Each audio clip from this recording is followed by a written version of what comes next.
Yeah, Mason Bible. Totally demonic. Well, for Masonic use. So they've got alternate definitions of words. But what really shocked me the first time I picked this up, sun god, Ra, Amen, the Father of God, the Creator, published in the Freemason Bible, which is, near as I can tell, it's a King James version. People like Jordan Maxwell and the woman who made Ring of Power, they try and mix up language and they say, oh, well, when you say Amen at the end of a prayer, you're really, this is who you're saying your prayer to, Amen Ra. Well, that's a lie. No, Amen is Hebrew for so be it, or it is so. So be it, or something like that. I think it's so be it.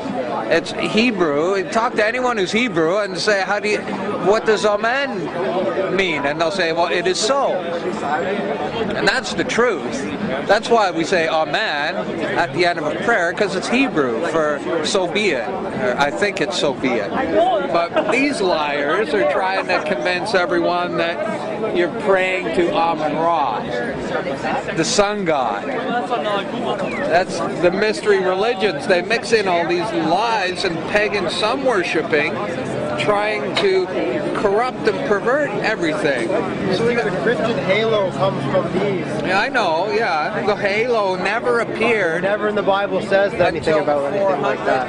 Until the 4th century, yeah. And so we've got all this Babylonian crap mixed in here. And these are, there's an obelisk. Wow, that was Osiris's penis. That's worship for fertility. Phallic worship, yeah. Yeah, and the Washington Monument, it's an Egyptian obelisk. There's one at the middle of St. Peter's Square in the Vatican. There's another one in the middle of the city of London.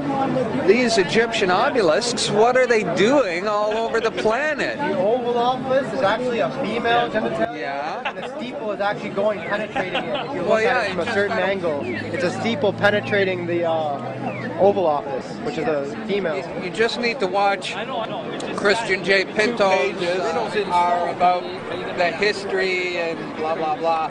But then you flip to the back and there's all this Egyptian-Babylonian account of the building of the walls and temples of Babylon. I think it's interesting that Saddam Hussein actually believed that he was Nebuchadnezzar. Yeah. He thought he was a reincarnation of Nebuchadnezzar. There's even a statue in Iraq that says that. See how he's bigger than all the others? It's because he's the god, and they're the people who are worshiping the giant Nephilim gods from back in the day. These are given to initiated when they're reborn. Okay. Now this belonged to Brother Edward Black. Was initiated November 10th, 36. He passed and then was raised. And when you're raised, you're reborn. That was 1936. This guy was initiated. And then these are all the lodge numbers of visiting brethren and friends. Lodge number 231, 669, and the names of the lodges and the numbers of the lodges. And this is the guy who raised them, fellow candidates. I guess that's witnesses, I don't know. But these are supposed to be returned upon death. And I guess what happened was that this guy passed away, and whoever was handling his estate just dropped off a bunch of books at the used bookstore, not realizing that this was contained within and the significance of it. So I'm not supposed to have this, but the person at the used bookstore knew it would be appreciated and set it aside. it's got the compass and square right on the front. It's blue. It's got a blue cover, and it's got the compass and square right on the front. It says Freemason Masonic Bible. That's what it says. This is copyrighted 1928. And it opens up with the Holy Bible in Freemasonry and explains, they try and justify or convince the unsuspecting Mason that, see, I think the first degree, when you're doing the ceremony, you're asked, what do you seek? Light. And then the second degree, it's what do you seek? More light. And then the third degree, what do you seek? Further light. And they rise up through the degrees. Now, Stab Monteith does a great presentation called The Hidden Secret. And the hidden secret, which is revealed at the 33rd degree, is that the light you've been seeking all of this time is the light of the light bearer, Lucifer. The Ralph Epperson presentation, the second witness to the apocalypse, goes into all this in great detail with the quotes directly from Manly P. Hall and Albert Pike. It explains how all Masons swear an oath to destroy Christianity at all costs, regardless of whether you have to murder, lie, steal, doesn't matter. Everything is justified. Here we get into page 7, and they're explaining how the Bible became a great light. See, they use this term, light, light, great light, all the way through, and the hidden secret, which is not revealed until the 33rd degree, is what the light really is. Yeah. So we get into the story of the English Bible, and there's all this stuff prefacing the actual beginning of the Bible. King Solomon's temple. It's all very startling. I'm trying to be careful because it's a Masonic Bible. Okay, the construction of the temple, they're getting into Solomon's temple. Masonic ritual. Okay, we're on page 31. And then we get page 33. The Holy Bible starts on page 33. Could that be a coincidence? What's the significance of 33? The Holy Bible starts on the 33rd page of the Masonic Bible. Today we're going to take a look at the Oxford Masonic Bible.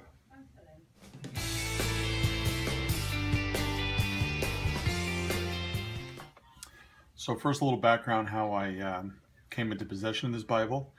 I actually wanted to take a look at this Masonic Bible for a few years, and I can't say I pursued it, but it came that I was talking with an older guy that I know, and somehow we were talking about clubs and things you joined, and he said that he was a Mason.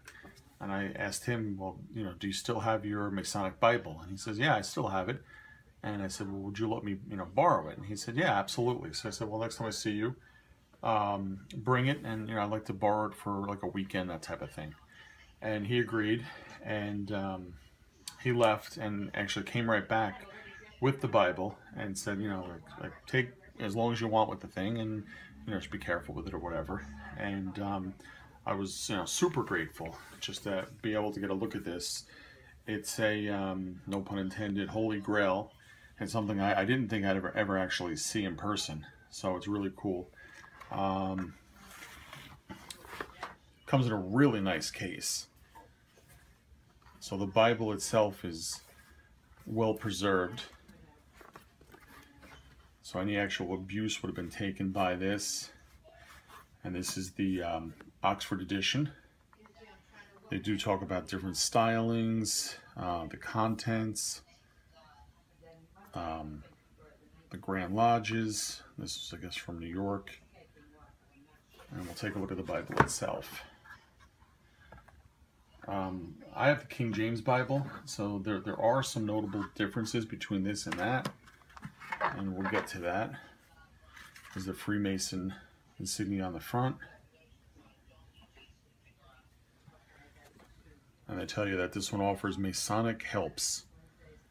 And again, it's the Oxford edition.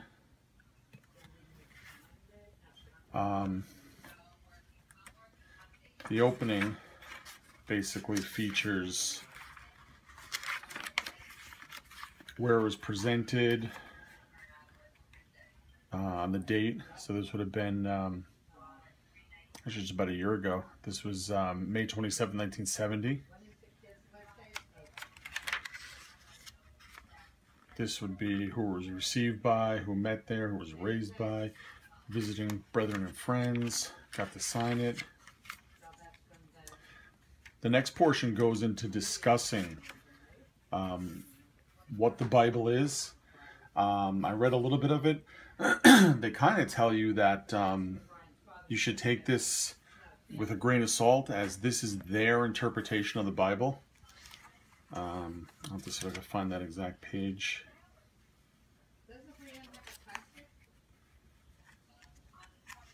This goes on to talk about the great light in Masonry.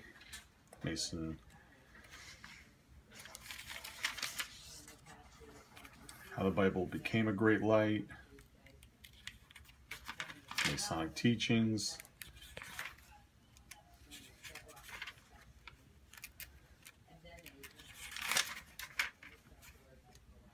And again, the Bible's actually in very good shape.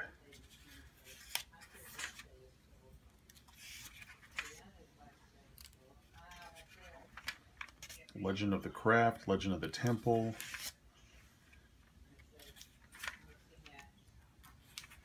How they constructed the temple.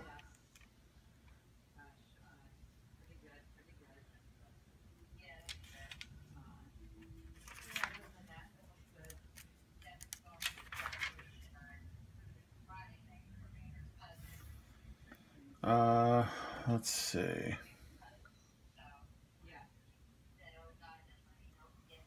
That's not what I was looking for. It's like I said, somewhere in here they talk about how this is their version of it, and how I forget the word they used, but how like new members should view this as their new version of the Bible.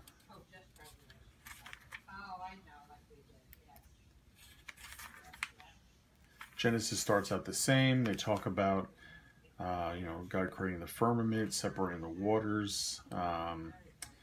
Talking about how above the firmament was heaven, and below it is what became the earth.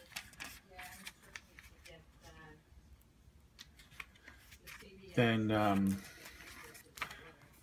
it was different from my Bible to this, is that when you get to Matthew, Mark, Luke, and John, oh, there's a little bookmarker. They call them saints. St. Matthew, St. Mark, St. Luke, St. John. No big deal, but just a little noticeable difference. Then when we get to the back of it, they get into their dictionary. So if you need to look up a word, you don't understand something, they remind you this is for Masonic use. So this is your dictionary if you don't understand something. Then they have different charts. Talk about Christ, the harmony of life.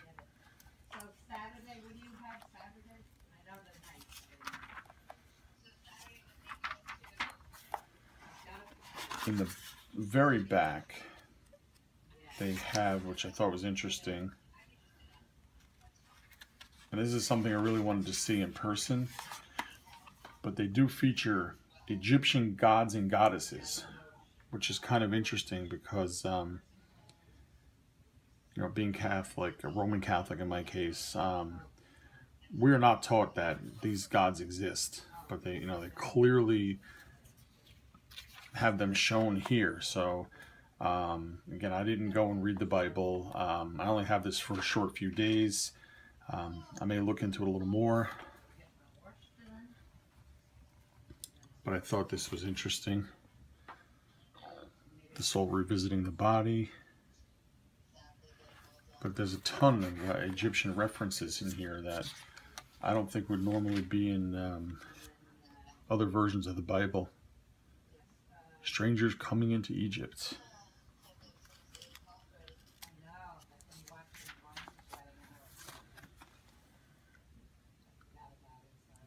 Egyptian brickmakers.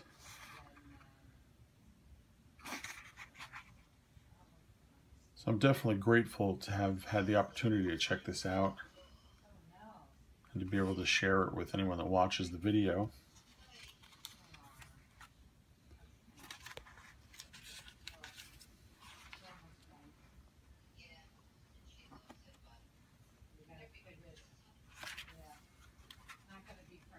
Different plates. I don't know exactly what these are supposed to be.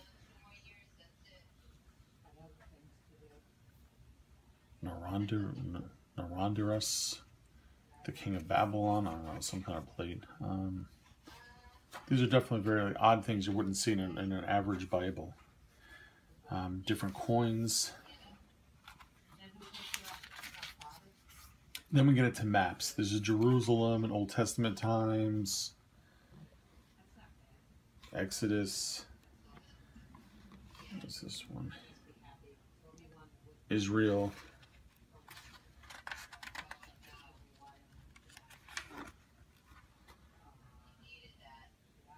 The United Monarchy.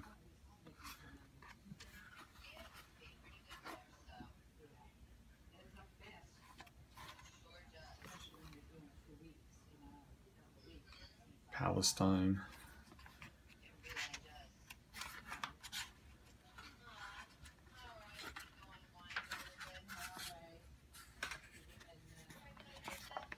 So yeah, that is a really quick look at the Masonic Bible.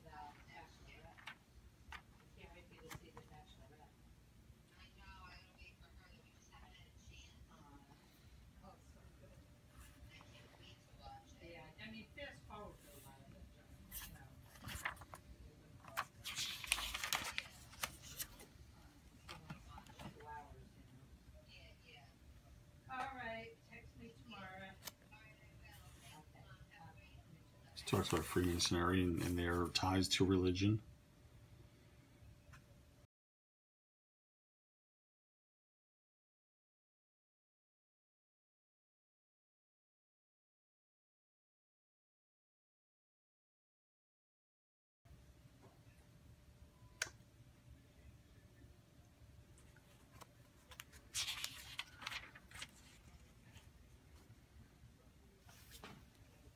Now, there's been some rumors, and I haven't seen anything here to indicate this, but how when you finally find out, you know, what the Great Light is, it's supposed to be that you're worshiping Satan the entire time. The gentleman that gave me this was only became a level 3 Mason, so he would not have known anything about that. Supposedly that's level 30 that you find out what the Great Light is.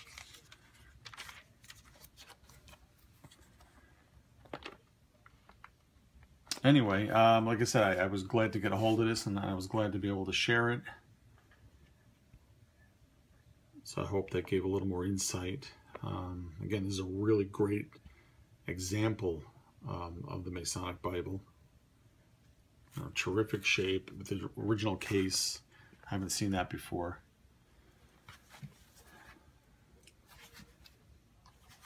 The cover itself is in pristine condition.